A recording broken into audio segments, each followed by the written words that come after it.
Well, just finished up on the Audi here. It was in for engine mounts. It was a pretty straightforward job. Called for about 3 hours. Nothing too fancy. Took me a little bit longer. I don't work on German cars, or at least I try not to. Don't understand them, don't like them.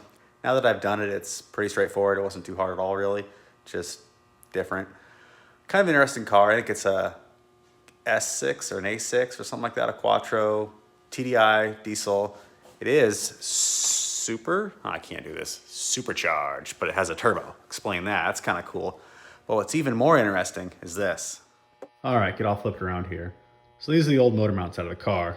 The one on the left there is still pretty okay, but the one on the right obviously is trashed. That would explain his vibration and why it was in for motor mounts. That's pretty obvious. What isn't so obvious though is an electrical connector going into a motor mount. What? So naturally that sparked my interest and I had to open up Google and find out what the heck that is.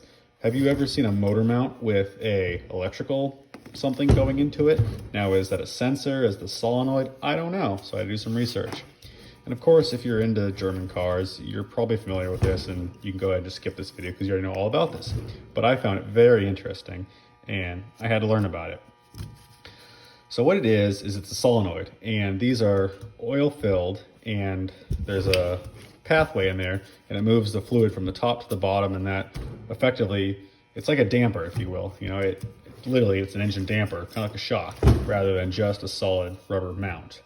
So I took the liberty of unplugging this one, and by unplugging, I mean smashing it with a hammer and breaking it off, because I had to figure out what's going on inside of it. So looking at it from this angle, you can kind of see, don't really know what's going on there, but if you look, you see possibly a port right there in the middle and a big port on the outside. And this jives with what Google says. I did find a forum that describes how they work, so I can explain it to you guys. This is a solenoid. It's not a sensor. I thought at first it might be a sensor because I don't have a new one, unfortunately, to compare to. But if you see this part right here, this is where it bolts to the motor, and this is where it bolts to the frame, right? So when it comes new, this is all the way up here.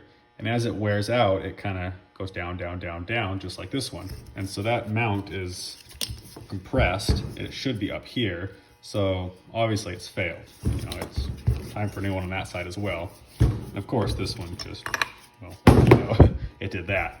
So I thought maybe it was a height sensor or something, so it would throw a code, you know, say, hey, your motor mount's bad. Because they do throw codes if you have issues with these, but it's just an electrical code saying, hey, there's a short or an open in the circuit and the solenoid's bad. So this is a solenoid. And that little rubber plunger right there moves up and down, okay? So when that is not broken off of right here, that little red plunge, oh, other side, sorry about that. Where are you? There you are. That little rubber plunger seals up on the center port there and blocks the fluid. So the fluid will be up, I believe, in the top half or the bottom half. I don't really know how much about that works. But that little rubber seal, that plunger, will seal against that middle hole and allow the fluid to not pass between that big C-shaped passageway on the bottom and the hole in the middle. And of course, when the ECU decides to activate the solenoid, they'll open it. I'm sure it's a duty cycle thing, so it, you know, it flutters it like this rather than just open close, or maybe it is just open close. I don't know, don't really care. But it opens up the passageway between that passage and that one, allowing the fluid to go from the bottom half to the top half. Now, even with this thing all torn apart, I really don't understand how exactly that happens. Maybe there's more in there that I don't know, but I just thought, wow, what in the heck? An engine mount with an electrical connector. Isn't that just odd?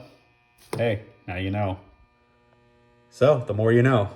You know, I find these things interesting. It's kind of, I don't know how to explain it, but I like, you know, the theory behind stuff, and I like learning about random weird stuff, and the Germans are very, very fond of weird stuff that doesn't make sense to the rest of the world. I mean, the rest of the world has motor mounts that are either just solid rubber or sometimes grease filled, but that's about the extent of it. I mean, you don't really need anything else, but apparently the Germans decide you do. So, hey, now you know. Next time you see an engine mount, it's also, they're expensive. They're like 250 bucks a piece.